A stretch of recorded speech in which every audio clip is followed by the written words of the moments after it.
মিলনায়তনের মতো এই জায়গাটা জান্নাত ও জাহান্নামের মাঝে, জান্নাতের একেবারে সম্মুখেই আর পুলসিরাতের পরপর। মুমিন নরনারী সমবেত হয়েছেন নবী রাসূলদের সাথে।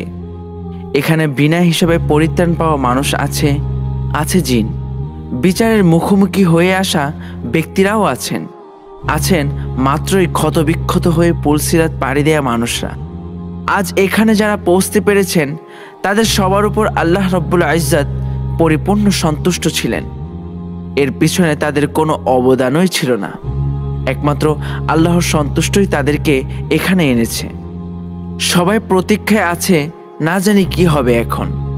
থমথমে পরিস্থিতিতে তারা দেখলেন ফেরেশতারা আবারও তাদের আমলনামা নিয়ে উপস্থিত হয়েছেন। হাসরের সময়টা কেবল ন্যায় বিচারের। সব কিছু অগ্রাহ্য সম্ভব হলেও জুলুম ও অন্যায়ের প্রশ্রয় দেওয়া হয়নি মোটেও। প্রথম বিচারের সময় মুমিন কাফের এমনকি পশু পাখি নির্বিশেষে সকলের হক ও অধিকার কাটাকাটি দিয়ে ফয়সালা করা হয়েছে। কিন্তু এই পাটাতনে উপস্থিত অনেকের মধ্যেই রয়ে গেছে দুনিয়াবি কিছু দেনা পাওনা, অন্তরের নানান রাগ, ক্ষোভ, ঈর্ষা, অসন্তুষ্টি ইত্যাদি। কেউ হয়তো দুনিয়াতে কোনো বিচারের মুখোমুখি হয়ে বিচারকের সিদ্ধান্ত মানতে বাধ্য হয়েছিল, কিন্তু অন্তর থেকে মেনে নিতে পারেনি, বিবাদী ও বিচারকের উপর রাগান্বিত ছিল।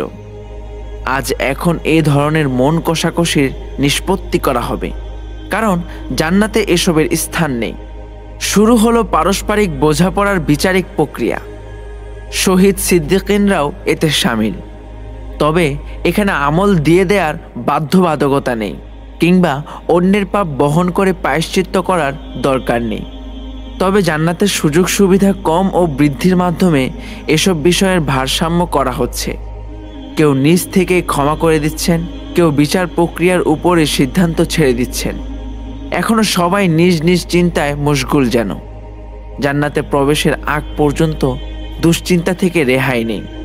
আপন ভাই, বন্ধু, পরিবার পরিজনের কথা ভাবা তো দূরের বিষয়। একসময় মনের টানাপড়া শেষ হলো, প্রতিটি হৃদয় এখন নিষ্পাপ, নির্মল। এটাই তো আল্লাহ বলেছিলেন, তাদের অন্তরে যে ক্রোধ ছিল আমি তা দূর করে দেব। তারা ভাই ভাইয়ের মতো সামনাসামনি আসনে বসবে। জান্নাত প্রত্যাশীর বিশাল কাফেলা সারিবদ্ধ দাঁড়িয়ে আছে। সেখানে উম্মতে মুহাম্মাদের শুধু বিনা হিসেবে প্রবেশকারীর সংখ্যায় আছে 70,000। আবার প্রতি হাজারের তত্ত্বাবধানে আছেন আরও 70,000 করে। সমগ্র জান্নাত প্রত্যাশীর 2/3 মুহাম্মদ সাল্লাল্লাহু আলাইহি সাল্লামের উম্মত। মুহাম্মদ সাল্লাল্লাহু আলাইহি সাল্লামের হাতে শোভা পাচ্ছে প্রশংসার পতাকা। এই কারণেই ওনার নাম হাসির, যার পেছনে মানবজাতি সমবেত হবে। ওনার দুই পাশে সারিবদ্ধ হয়ে দাঁড়িয়েছে এতিমের দায়িত্ব নেওয়া মানুষগুলো আর উত্তম চরিত্রের ব্যক্তিগণ। ফেরেশতারা নিজ নিজ স্থানে ফিরে গেলেন। জান্নাতের সিংহদ্বারে তারা দাঁড়িয়ে আছেন অভ্যর্থনা জানাতে। জান্নাতের সর্বডানের দরজা দিয়ে সর্বপ্রথম প্রবেশ করবেন রাসূলুল্লাহ সাল্লাল্লাহু আলাইহি সাল্লাম তার উম্মতকে নিয়ে। সবাই অধীর আগ্রহে অপেক্ষা করছে জান্নাত উদ্বোধন হবে মুহাম্মদ সাল্লাল্লাহু আলাইহি সাল্লামের হাতে। ইতিমধ্যেই কিছু লোক জান্নাতের দরজায় গিয়ে ফিরে এসেছে। রাসূলুল্লাহ সাল্লাল্লাহু আলাইহি সাল্লামের কাছে এসে তারা সুপারিশের আবেদন করলো যেন জান্নাত খুলে দেয়া হয়। মুহাম্মদ সাল্লাল্লাহু আলাইহি সাল্লাম এবার তার উম্মতকে নিয়ে জান্নাতের দরজার সামনে এসে দাঁড়ালেন। টান টান উত্তেজনা ছড়িয়ে পড়ছে সবার মধ্যে। এই কি সেই অন্তিম মুহূর্ত যার জন্য এত আয়োজন? এই নতুন জীবন কি অপেক্ষা করছে তাদের জন্য? এই জগতে কি আছে যা কখনো কোনো চোখ দেখতে পায়নি, কোনো কান শুনেনি, কোনো অন্তরেও এর কল্পনা রেখাপাত করেনি?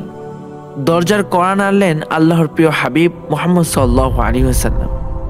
ভিতর থেকে প্রশ্ন এলো, কে? রাসূলুল্লাহ সাল্লাল্লাহু আলাইহি ওয়াসাল্লাম উত্তর দিলেন, আমি মুহাম্মদ।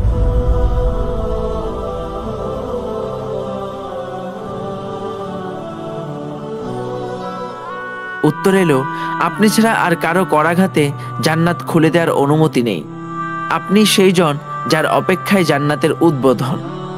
এক মহাজাগতিক আলোর বিচ্ছুরণ নিয়ে ধীরে ধীরে খুলে যেতে শুরু করলো জান্নাতের সুবিশাল সিংহদ্বার। পরবর্তী পর্ব শুনতে চ্যানেলটি সাবস্ক্রাইব করে আমাদের সাথেই থাকুন। আর যারা গত পর্বগুলো শুনেননি তাদের জন্য ভিডিওর ডিসক্রিপশন বক্সে গত পর্বগুলোর লিংক দেয়া থাকবে। শেষ করছি, আল্লাহ হাফেজ।